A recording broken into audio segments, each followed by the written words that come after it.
Merhaba hanımlar, Peri Örgü Evi YouTube kanalıma hoş geldiniz. Ben Eriş Pembe.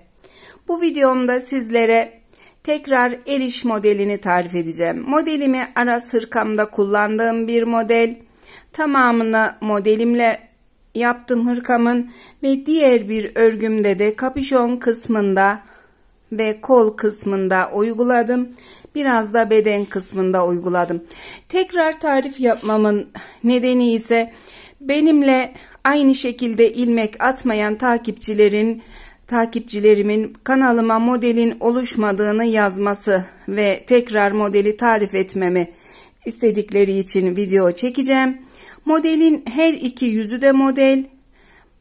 Bu şekilde ördüğüm zaman bu yüzünü örgünün düz yüzüne denk getiriyorum. Eğer bebek yeleklerinde, robaları desenli bebek yeleklerinde kullanacaksam modelin iç yüzünü ara model olarak kullanıyorum. Modelim bir ilmek ve katlarından oluşan bir model. Bu tarif videosunda özellikle yavaş çekeceğim. İlk ilmek atmadan başlayarak tarif edeceğim. Dikkat etmeniz gereken başka bir husus da şişinizin ipinize göre bir tık ince olması. Kullanacağım şiş 3 numara. İpim Kartopu Baby One. Genelde bu marka ipi 3,5 veya 4 ile yapan örgücüler var. Daha yumuşak puf puf bir örgü oluyor ama bu modelde bir tık ince şiş kullanmanız her zaman daha iyi sonuç verecektir. Başlayalım şimdi.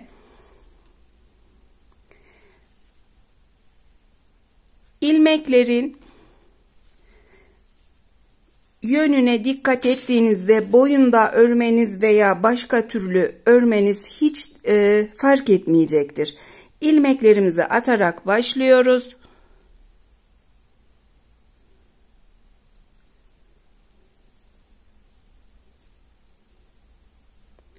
Normal ilmek atıyorum. Şişime göre ipim birazcık kalın.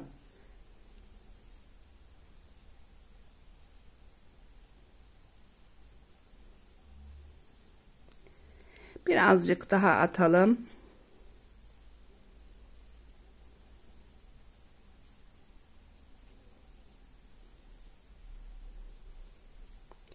Yeterli bir ilmek bizim için. 2, 4, 6, 8, 10, 12, 14, 16, 18, 20, 22, 24 ilmek attık. İlmek attıktan sonra modelin ilk sırası için kenar ilmeğimi örüyorum. Daha sonra tüm ilmeklerimi ters öreceğim. Şişimi ilmeğimin içinden takıyorum. Şişin bu dış yüzündeki şekilde ve örüyorum. Şişimi takıyorum. İpimi alt kısma alıyorum. Şişimin alt kısmından bu şekilde ters ilmeğimi örüyorum. Bu şekilde ilmek alırsanız benimle farklı almış olursunuz. Boyunda örseniz de veya elinizle değişik şekilde atsanız da eğer o şekilde örgü örmeyi bilseydim yine tarif ederdim ama bana bu şekilde örgü örmek öğretildi. İpiniz karşıdan gelse bile, bu şekilde boynunuzdan gelse bile takacaksınız. Ters ilmeği alırken şişin alt yönünden takıp alacaksınız.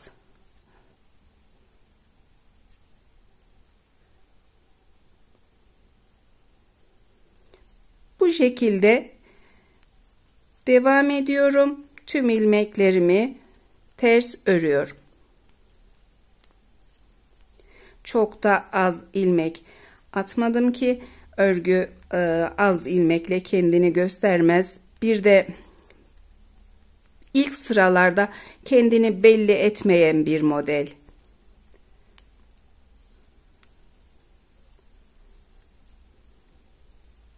Tüm ilmekleri ters ördük ve ilk sıramızı tamamladık. Örgüde ikinci sıra, modelde de ikinci sıra, kenar ilmeğimizi ördük. Şimdi bir ters bir düz örgü yapacağız. Düz ilmekle başlayacağım. Kenar ilmeğinden sonra yine şişimi taktım düz ilmek için. Taktığım yön arkadaşlar ilmeğin içinden takıyorum. Bu şekilde bu yüzden takmıyorum. İlmeğin içinden taktım. Yine ipim şişin altından bu şekilde alıyorum. Böyle alırsam model oluşmuyor. İçinden takıyoruz. Bu şekilde düz örüyoruz. Devamındaki ters ilmeğimiz. Ters ilmeği de örgünün, ilmeğin yine kendi yüzümüze gelecek yönünden bu şekilde takıyorum. İpi alt kısma alıyorum ve örüyorum. Düz ilmeği iç kısmından takıyorum. İpim de şişin altında ve örüyorum. Ters ilmek öreceğiz. Ters ilmeği takarken yanlış olan, eğer bu şekilde takarsanız yine modeliniz olmayacak. Bu yanlış olan. İpi bu kısma alıyoruz. Taktım ve ördüm. Düz ilmeği, ters ilmeği, düz ilmek, ters ilmek. Tekrar düz, ters ilmek, düz ilmek. Model 2 sırada oluşan bir model ama diğer yüzden örüp de ikinci bir ters bir düz sıramızda çok önemli bir işlemi var. Sıralarımızı tamamlayıp o sırada da tam tarif edeceğim arkadaşlar. Ters ilmeğimi ördüm, düz ilmeğim ve ters ilmekle bitirdim. Kenar ilmeğimi takıyorum. Üçüncü sıra için örgünün baklava dilimi gibi, minik baklava dilimi gibi görünen yüzü için tekrar tüm ilmeklerimi ters öreceğim. Kenar ilmeğimi ördüm. Devamında yine ilmeğin kendimden tarafta yüzüme dönük tarafından takıyorum. İpimi şişimin altına alıp örüyorum. İkinci ters ilmeğim. Dikkat ederseniz ilmeklerin gelişi farklı. Düz olan ilmeğin bu yüzünden takıyorum. Bu ilmeğin de bu yüzden takıyorum. Diğer yüzden takmıyorum. Tamamını yine ters örüyorum.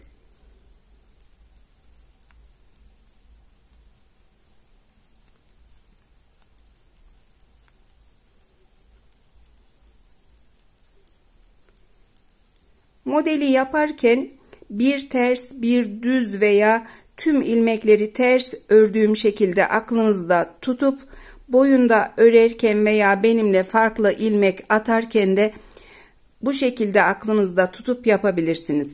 Dikkat etmeniz gereken ilmeği taktığınız yönü ve ipi şişin altından dolayarak almak. Kenar ilmeğimi ördüm. Örgüde 4. sıra.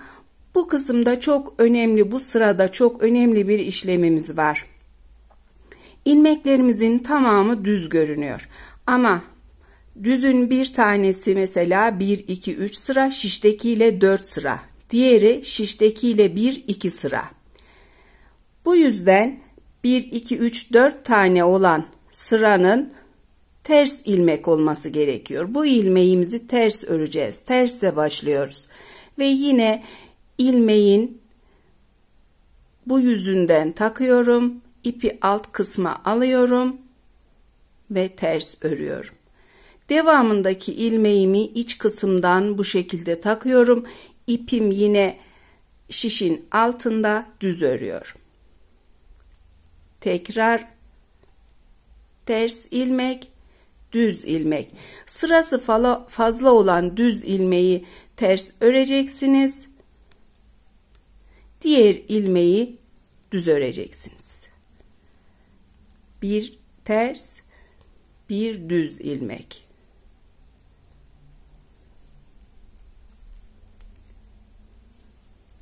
Sırayı bu şekilde tamamlıyorum. Ayrıca videoyu ayarlardan yavaşlatıp izlerseniz yine çok faydalı olacaktır. Bu kısımdaki ilmeklerin örülüş şekliyle ilgili düz örerken iç kısımdan takıyorum. Ters örerken bu yüzden takıyorum ve ördüğüm ilmek çevrilmiş oluyor.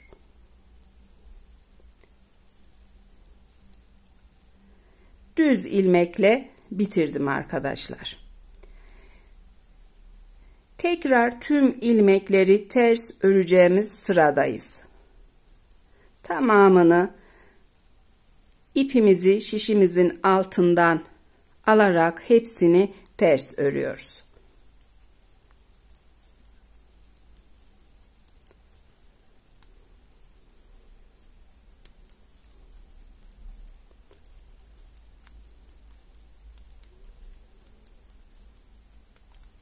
Tarifte şişimde gıcırdamasın diye çok da sıkı bir örgü örmüyorum ben. Şişime göre bir örgü yapıyorum.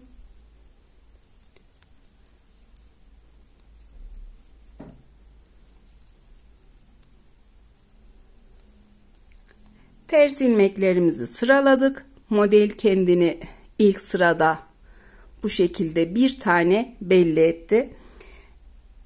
İç yüzdeyiz, tekrar yine bir ters bir düz öreceğiz. Kenar ilmeğimi örüyorum. İlmeklerimi kontrol ediyorum. Kenar ilmeğinden sonraki ilmeğimde 1-2 sıra düz var. Bir tane bu sıra, bir tanesi de şişte. Demek ki düzle başlıyoruz. Düz ilmek, devamındaki düzler 1 2 3 4 sıra ters örüyoruz. Tekrar düz ilmek, ters ilmek, düz ilmek, ters ilmek, düz ilmek, ters ilmek. Düzleri iç kısımdan takarak bu şekilde örüyorum. Tersi çevirip böyle örüyorum.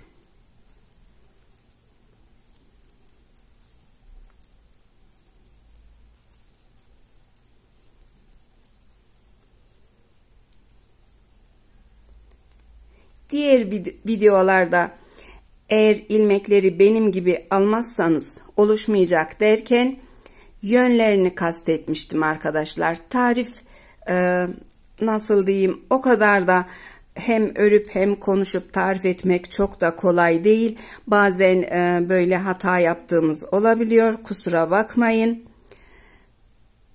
Şimdi yine tüm ilmeklerimi ters örüyorum.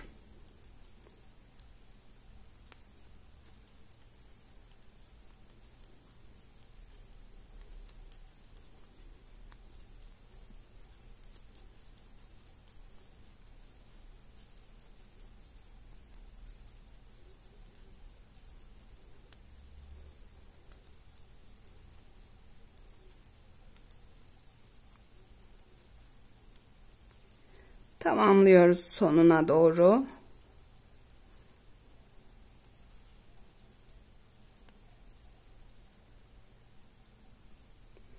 Çevirdim örgüyü. Yine bir ters bir düz öreceğiz. Kenar ilmeğimizi örüyoruz. Kontrol ediyoruz. İlk sırada 1 2 3 4 sıra düzümüz var. İpimizi öne alıp ters örüyoruz. Diğer ilmeği düz örüyoruz. Ters ilmek, düz ilmek, tekrar ters ilmek, düz ilmek, bir düz, bir ters. Düzleri iç kısımdan alıyoruz. Tersi bu şekilde takıp örüyoruz. İpimiz şişimizin hep alt kısmında. Bu şekilde almıyoruz, böyle alıyoruz. Ters örerken de bu şekilde almıyoruz. Alt kısımdan alıyoruz.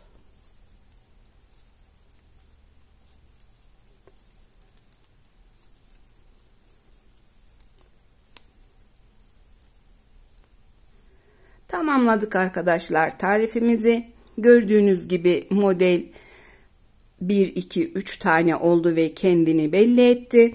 Örgüye başladığım günden itibaren yazıyla, kanalım yokken yazıyla tarif ederdim ve herkes bir kısmını söylemediğimi düşündü ama modelim bu şekilde örülüyor ve ilmek yönlerine dikkat edilerek örüyor.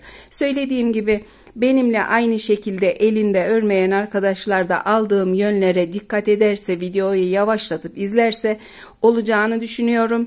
Elimden geldiğince, dilim döndüğünce tarif etmek istedim. Beni izlediğiniz için çok teşekkür ediyorum. Hepinize sağlıklı ve güzel günler diliyorum.